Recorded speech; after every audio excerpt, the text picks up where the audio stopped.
Good morning, Rise and Shine. Welcome, Uncle Sam's Static Kaleidoscope, Bedlam Media's premier morning podcast. So, show to kick off your morning and help you get through your busy work day or maybe your commute. Maybe you listen to this first thing in the morning. We drop this at 7 o'clock. Guys, it's Friday. It's the weekend's already here. I want to address, record an episode back on Wednesday. It was Wednesday's episode, and I was hoping there was audio. And out of my due diligence, there was a problem, and there was no audio on that video. So I do apologize.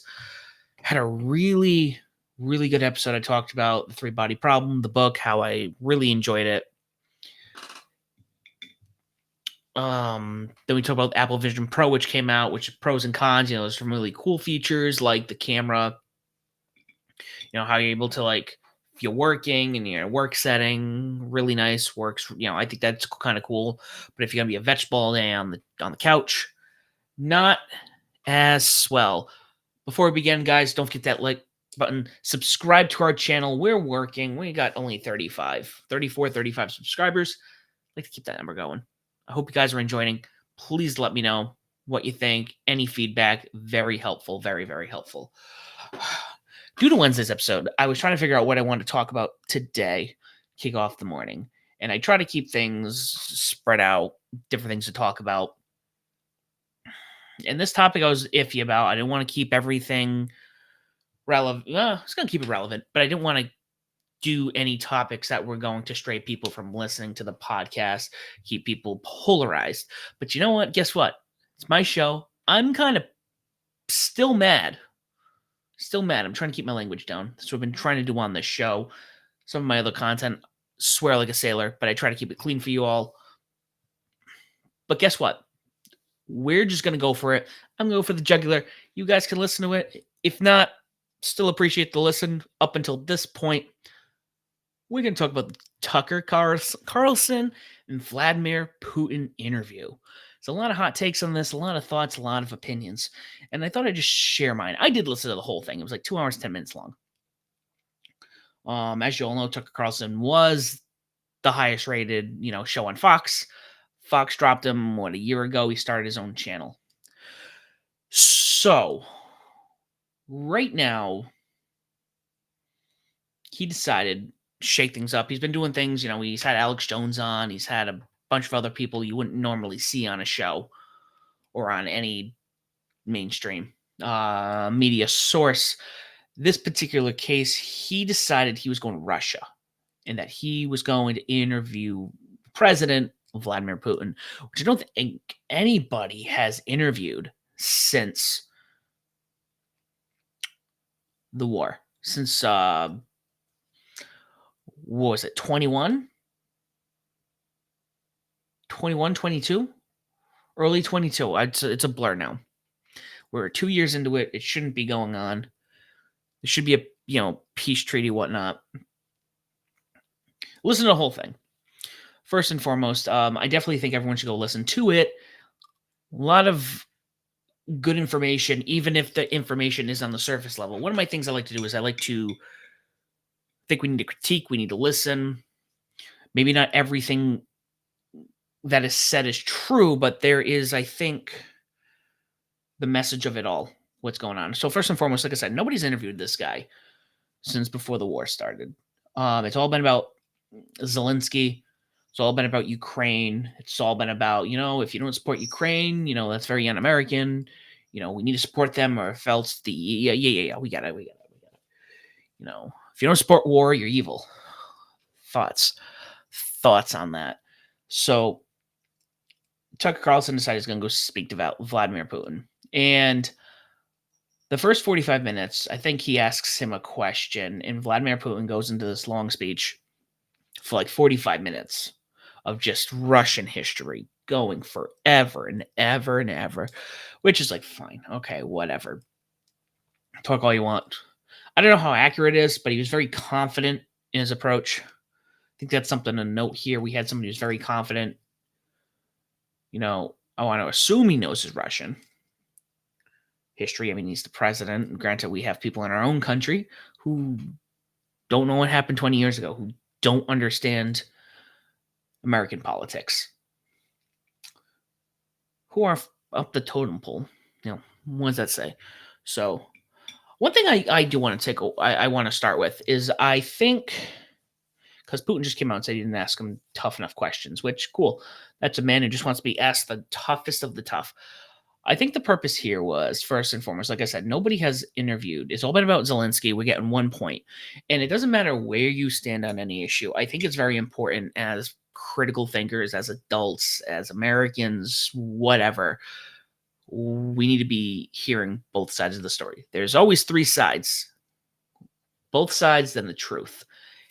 In this case, we've only heard Zelensky's. And when you're talking about Zelensky and the questions they ask him, very lighthearted. They asked him the other day what kind of music he likes. He talks about what he listens to when he's at the gym. Like, I don't think there's any hard-hitting question about that. You want to get personal with them. You want Americans to like them, sure, whatever. But to sit there and then go, well, they didn't go hard enough on Putin. I thought he asked decent enough questions. I thought he pushed back a little bit, which I thought was nice. Could have asked harder questions, sure. But I think the purpose was just to hear him talk. There was plenty of things, gripes, that he came up with, talking about how after the fall of the USSR, after the fall of the Soviet Union, he had asked a few times, it was asked a few times, hey, can we join NATO? Because NATO was formed to kind of like keep all the countries, or at least form like a bond of countries against the Soviet Union, from my understanding. If anyone wants to correct me, they're more than welcome to. So, once the Soviet Union and the Berlin Wall falls, what is NATO's purpose? Allied group, we already got the UN. Why do you need NATO? They're supposed to be there to, ward off the Soviet Union. So he brings up some points about, he asked a couple of times in Bill Clinton. I think Bush even said no. Might have been Bush, might have been Obama.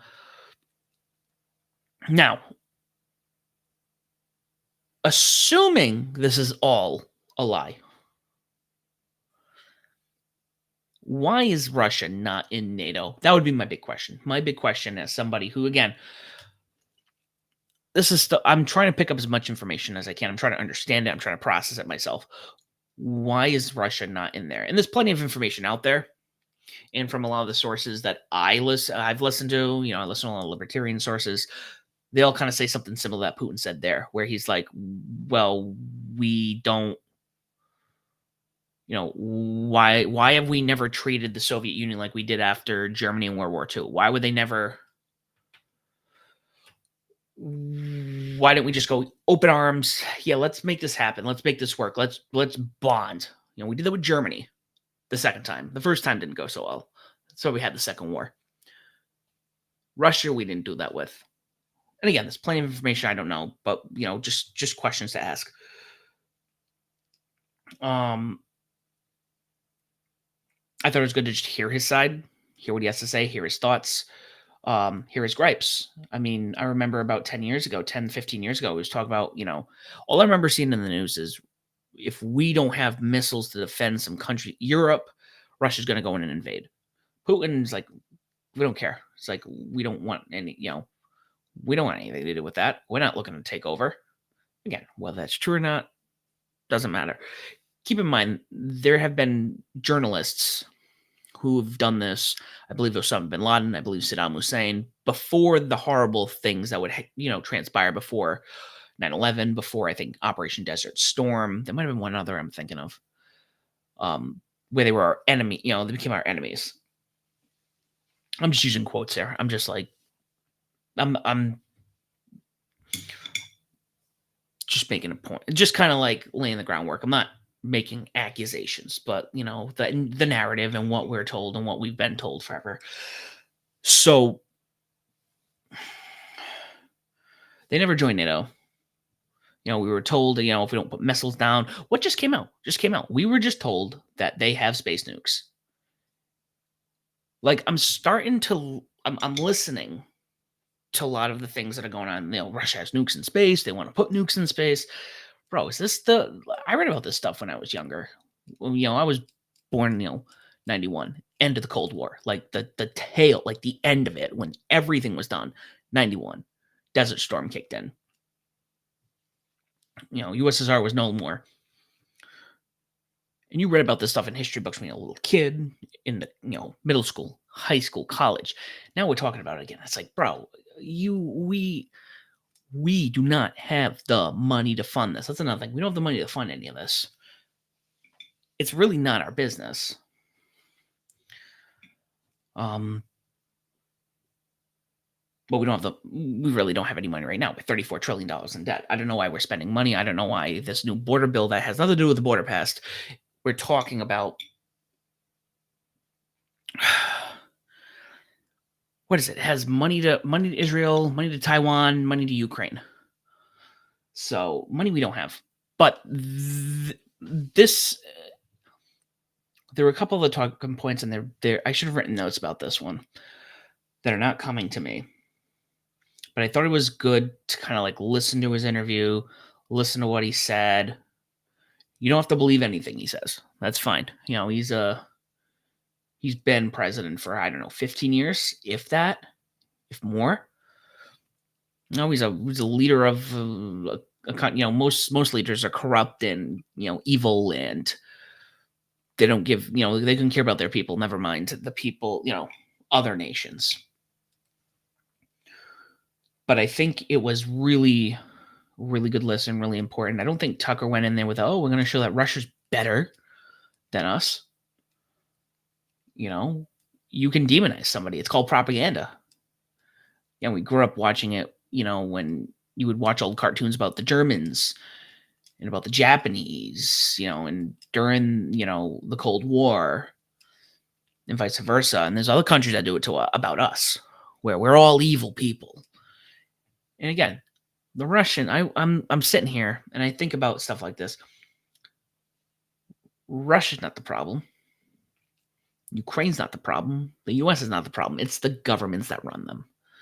The governments, the people in charge, the people who want to be in charge, the people who want to control. So, I don't have to believe him. I don't think Tucker was going in there to like kiss up to Putin. Oh, look at Putin. He's actually a really nice guy. No, he went in there.